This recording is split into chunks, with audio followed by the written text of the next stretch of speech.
Alright, so in this video we'll be looking how to add shape dividers to your pages. So these are really cool dividers between different sections to make your pages look a lot more fun. So how do you do that? Just click on the block settings and inside you have this option, add shape divider. Inside you have different options from, different types of shapes that you can select from.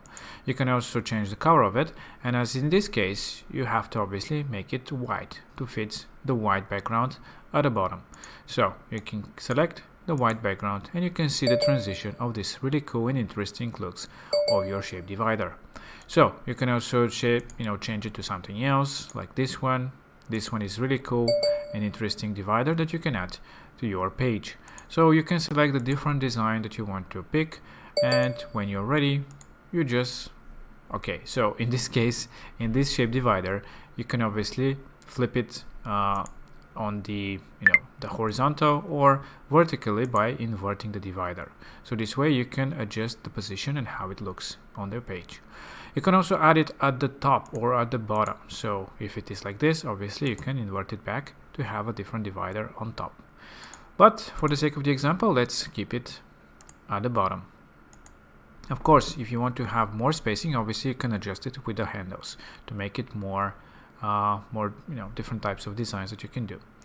And that's it. This is how easy it is to make a different shape that is divided between the different sections. And as you can see, this really opens up your pages to be more fun with different transitions.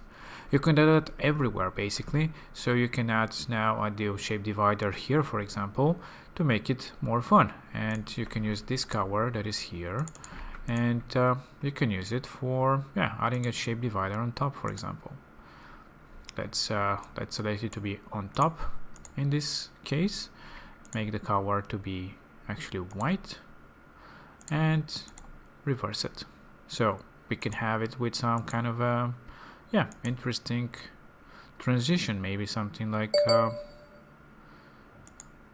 with opacity, something like this. And you can of course add more spacing on top to make it the way you want. So you can do different types of shapes, divides, and create amazing page transitions between the different sections.